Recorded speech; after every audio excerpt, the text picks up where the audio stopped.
Hello everyone. Today in this video, we will continue our previous topic, which is the cone, and this is lecture 6. आज इस video में हम यही same topic से related एक question discuss करेंगे. So here question is planes through x axis and Y axis include an angle alpha. हमारे पास टू प्लेन्स हैं जो एक्स एक्सिस से पास कर रहे हैं, एक वाई एक्सिस से पास कर रहा है, और वो दोनों प्लेन्स में एंगल हमें कितना दिया गया है, alpha. Show that their line of intersection lies on this cone. हमें प्रूव करना है वो दो प्लेन्स जो X axis and Y axis से पास कर रहे हैं, वो दो प्लेन्स की जो लाइन ऑफ इंटरसेक्शन होगी वो ये कोन पे लाई कर रही है. यानी इन दो प्लेन्स की जो X axis and Y axis से पास कर रहे होंगे, उन प्लेन्स की जो इंटरसेक्शन होगी ना, यानी लाइन ऑफ इंटरसेक्शन होगी, वो ये कोन को जनरेट कर रही है. एक्चुअल में हमें ये प्रूव करना है.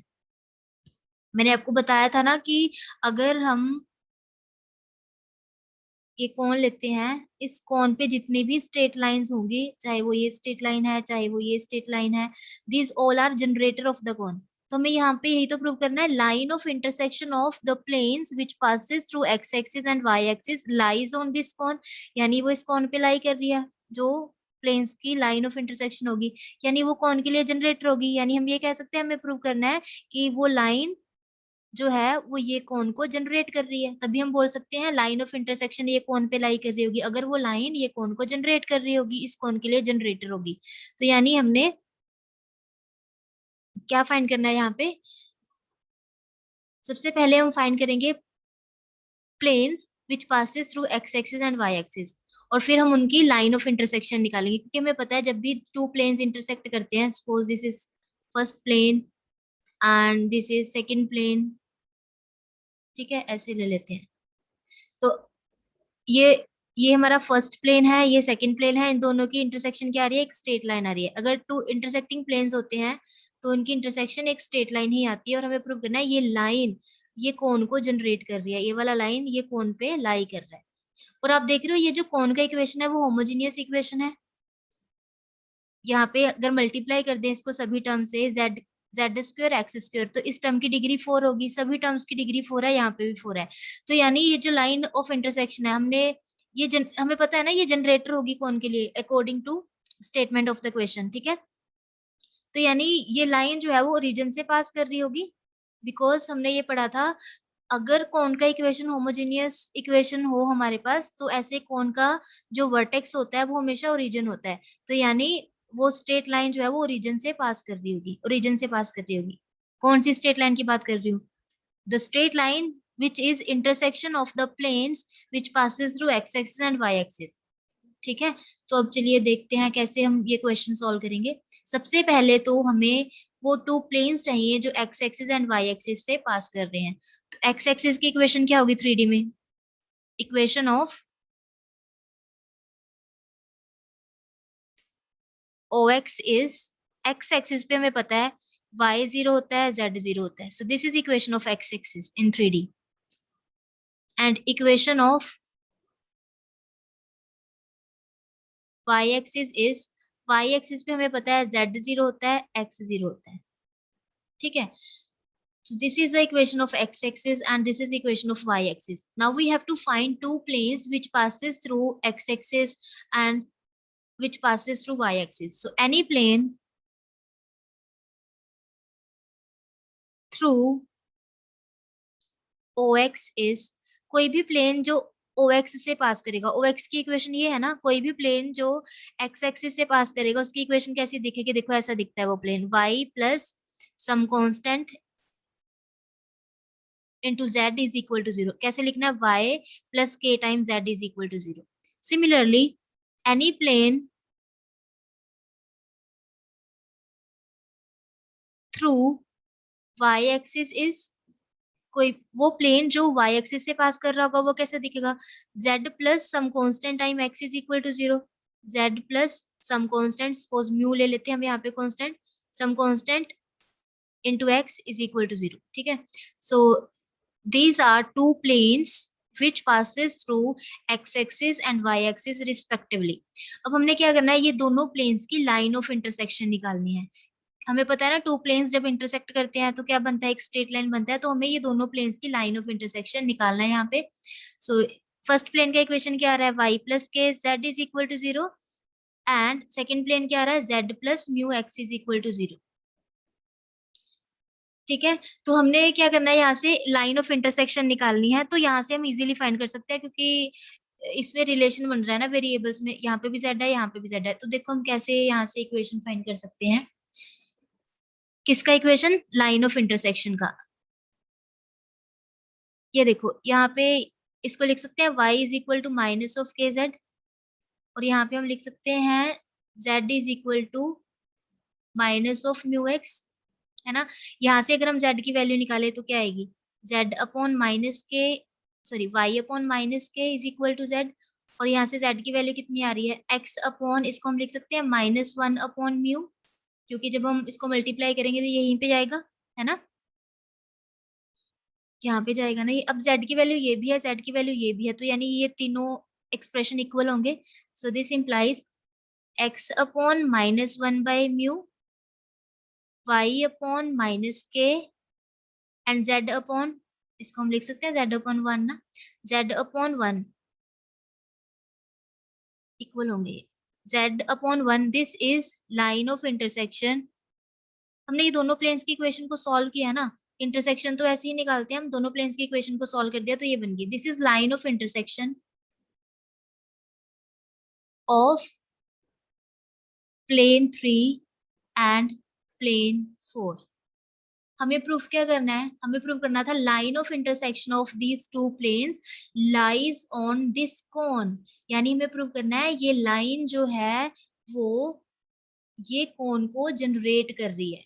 अब आपने देखा यहाँ पे जो, जिस कोन को वो लाइन जनरेट कर रही है वो कोन का इक्वेशन तो होमोजीनियस है। इट मींस ये लाइन जो है वो ओरिजिन से पास कर रही होगी। और वैसे भी हमें दिख रहा है यहाँ पे, देखो लाइन की इक्वेशन कैसी होती है 3D में, x माइनस x1, तो यहाँ पे x1 कितना है 0, y minus y1, z minus z1, तो ये लाइन स्ट्रेट लाइन ओरिजिन से ही पास कर रही है। ठीक है, तो ये लाइन जो है वो एक कोन जनरेट कर रही है जिसका इक्वेशन हमें निकालना है। Suppose this is x-axis,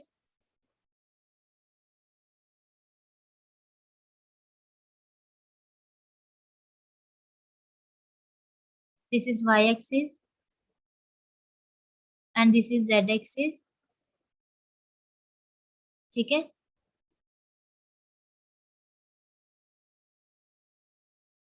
तो ये एक स्ट्रेट लाइन है हमारे पास।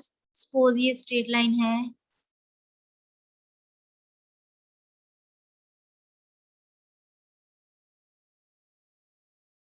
कि सपोज ये स्ट्रेट लाइन ऐसा है, और हमें ये प्रूव करना है ये स्ट्रेट लाइन जो है ओरिजिन से पास कर रहा है ना, हमें प्रूव करना है ये स्ट्रेट लाइन जो है वो कैसा कोण जनरेट कर रहा है, वो ये कोण जनरेट कर रहा है। ठीक है, तो अगर ये लाइन एक कोण को जनरेट कर रहा है तो ये लाइन मूव करेगी ना, यहाँ पे कोई तो कर्व होगी जिसके अबाउट ये लाइन रोटेट करेगी। हम मान लेते हैं सपोज यहाँ पे इस टाइप का एक कर्व पड़ा है। ठीक है, अब ये लाइन क्या करेगा, ये देखो ये लाइन है हमारे पास, ये लाइन इस कर्व के अबाउट ऐसे रोटेट करेगा। ये एग्जैक्ट डायग्राम तो नहीं है, रफ डायग्राम है जस्ट समझने के लिए। तो ये लाइन इस कर्व के अबाउट जब रोटेट करेगा तो एक कोण जनरेट होगा, जिस कोण का इक्वेशन हमें निकालने के लिए बोला गया है। अब देखो ये लाइन पहले यहाँ था, अब फिर यहाँ पे आया, फिर यहाँ पे, ये लाइन अपनी पोजीशन चेंज कर रहा है, तो ये लाइन कोण को जनरेट कर रहा है। तो हम ये कह सकते हैं कि जो हमारा रिक्वायर्ड कोण होगा वो क्या होगा, locus of this straight line जो मूव कर रही है, इसका लोकस है ना, कि लाइन मूव करके हमें क्या दे रही है, एक सरफेस जनरेट करके दे रही है जो क्या बन रहा है, कोन बन रहा है, राइट। तो यानी अगर हमें कोन का इक्वेशन निकालना है तो हमें ये कोन का लोकस निकालना है, locus of this straight line. Locus क्या होता है, एक पाथ जिसपे ये लाइन लाई कर रहा होगा, एक ऐसा सरफेस जिसपे ये लाइन लाई कर रहा है। ठीक है, तो हमें क्या निकालना है, कोन का इक्वेशन निकालने के लिए locus of this straight line.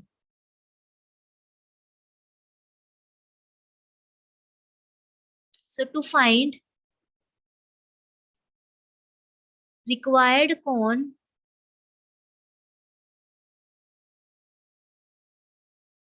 we have to find locus of the straight line. इसको हम equation number 5 name they they. We have to find locus of straight line 5. अब locus कैसे निकालेंगे? locus कैसे निकालेंगे इसका? अब ये देखो यहाँ पे हमें ये कंडीशन भी गिवन थी ना, एक कंडीशन और हमें गिवन थी, angle between these two planes which passes through x-axis and y-axis is alpha.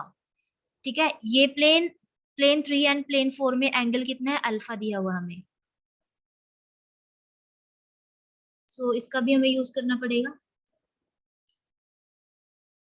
Angle between plane 3 and 4 is alpha, ये हमें गिवन है.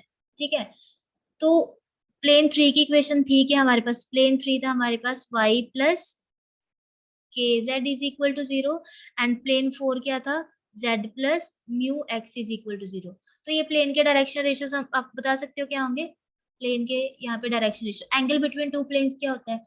एंगल बिटवीन टू प्लेन्स होता है अगर इंटरसेक्टिंग प्लेन्स हैं, सपोज ये है एक प्लेन और सपोज यहाँ पे ये प्लेन है, so angle between two plane होता है एंगल बिटवीन देयर नॉर्मल्स. ठीक है, यहाँ पे इस प्लेन पे नॉर्मल ड्रॉ कर दिया, सेकंड प्लेन पे नॉर्मल ड्रॉ कर दिया, तो इसके बीच में जो एंगल होगा ये होता है एंगल बिटवीन टू प्लेन्स. तो हमें पता है अगर ये हमारा फर्स्ट प्लेन है, इस पे जो नॉर्मल होगा, नॉर्मल के डायरेक्शन रेशियोज क्या होंगे? Direction ratios of normal to the plane 3 are, x की वैल्यू तो इस प्लेन में 0 है, x का कोफिशिएंट सॉरी y का कोफिशिएंट 1 है और z का कोफिशिएंट कितना है? k है. So these are direction ratios of normal to this plane. Similarly direction ratios of normal to the plane 4 are, plane 4 ये है, इसमें x का कोफिशिएंट कितना है? म्यू. कोफिशिएंट ऑफ y कितना है? 0. कोफिशिएंट ऑफ z कितना है? 1. So these are direction ratios of normal to this plane. Now as we know that angle between plane 3 and plane 4 is alpha, so cos alpha हम कैसे निकालते हैं? Direction ratios की help से ना. तो 0 into mu, angle between two planes का formula use कर रहे हैं हम, 0 आएगा plus 1 into 0 plus k into 1 upon में हम कैसे लिखते हैं यहाँ पे? 0 square plus 1 square plus k square. तो यहाँ पे कितना आएगा? 1 प्लस k स्क्वायर, और यहाँ पे mu square plus 0 square plus 1 square, तो यहाँ पे ये आएगा. ठीक है, अब क्या करते हैं, इसका स्क्वायरिंग कर दें. Squaring both sides, cos square alpha is equal to k square, और यहाँ से ये आ जाएगा 1 upon 1 plus k square and 1 plus mu square. अब इसको अगर क्रॉस मल्टीप्लाई कर दें हम, क्रॉस मल्टीप्लाई करने पे ये आ जाएगा हमारे पास 1 plus k square 1 plus mu square cos square alpha is equal to k square. ठीक है, अब इसको सॉल्व कर लेते हैं. कोस स्क्वायर अल्फा को यहाँ शिफ्ट कर दें, के square upon cos square. Cos square को हम न्यूमरेटर में लिखेंगे तो क्या बनेगा? ये मल्टीप्लाई भी कर ले पहले इसको, ये आएगा 1 plus mu square plus k square mu square is equal to यहाँ पे आएगा के स्क्वायर. कोस स्क्वायर अपॉन में जाएगा तो उसको हम सेकेंड स्क्वायर अल्फा लिख सकते हैं, एंड यहाँ पे 1 plus mu square plus k square mu square is equal to k square. Second square alpha का फॉर्मूला होता है 1 plus tan square alpha.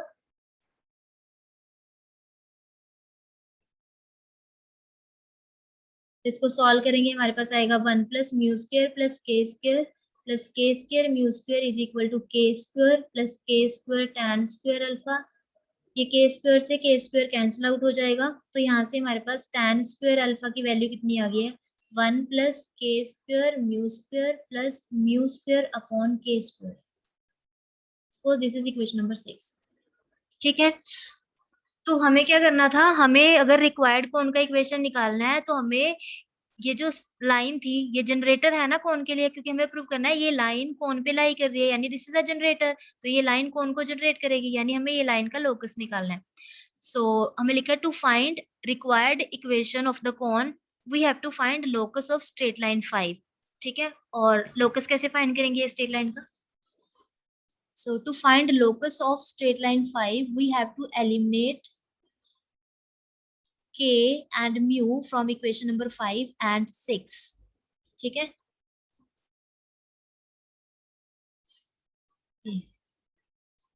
to find locus of straight line 5 we have to eliminate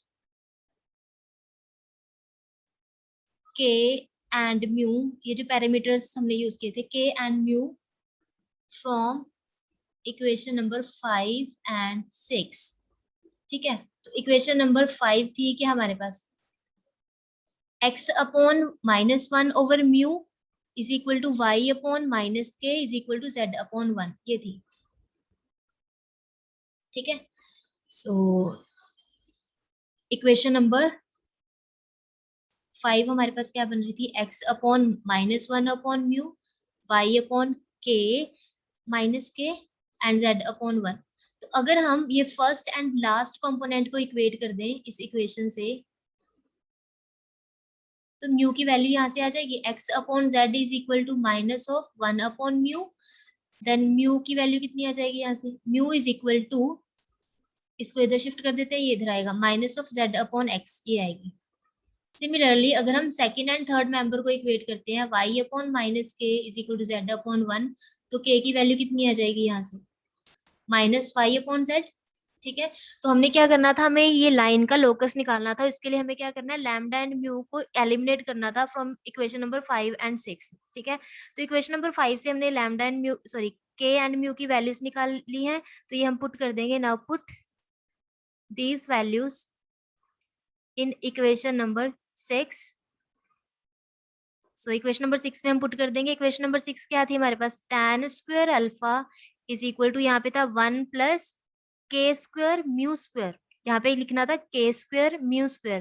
के का square करके यहाँ पे value put करोगे तो कितना आएगा, ये ना, इंटू म्यू स्क्वायर करोगे तो कितना आएगा, Z square upon x square. ठीक है, और यहाँ पे था म्यू स्क्वायर, म्यू का स्क्वायर, और अपॉन में था हमारे पास के स्क्वायर, के का स्क्वायर करोगे तो ये आएगा. ठीक है, अब इसको सॉल्व कर लेते हैं. यहाँ पे जेड स्क्वायर से जेड स्क्वायर कैंसिल आउट हुआ है, तो वाई स्क्वायर अपॉन कितना आ रहा है यहाँ पे, एक्स स्क्वायर,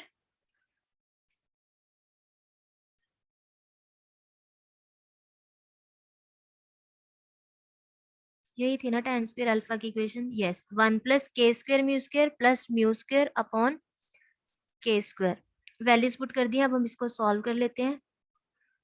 ये आ जाएगा हमारे पास tan square alpha is equal to, यहाँ पे बचा क्या, 1 plus y square upon x square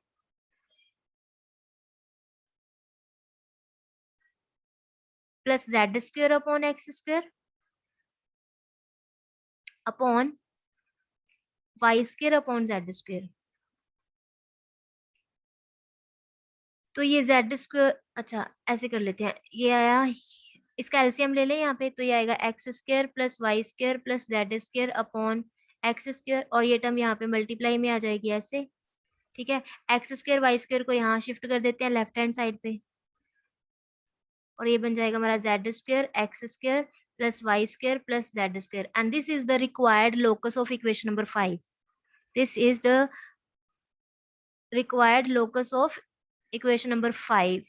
So which is the required equation of cone. तो हमने ये प्रूव कर दिया कि जो दो प्लेन्स थे हमारे पास, एक एक्स एक्सिस से पास कर रहा था, एक वाई एक्सिस से पास कर रहा था, ऐसे प्लेन्स की जो लाइन ऑफ इंटरसेक्शन आ रही थी वो ये कोन को जनरेट कर रही है. हमने ये प्रूव कर दिया है ना. It means the line of intersection of the planes which passes through x axis and Y axis lies on this plane. अगर वो लाइन ये कोन को जनरेट कर रही है तो वो लाइन इस पे भी लाई कर रही होगी ना. तो यहाँ से हमारे पास रिक्वायर्ड रिजल्ट आ चुका है. ठीक है, आई होप ये क्वेश्चन अब आपको अच्छे से क्लियर हो चुका होगा. ठीक है, तो आज के लिए इतना ही. Thanks for watching.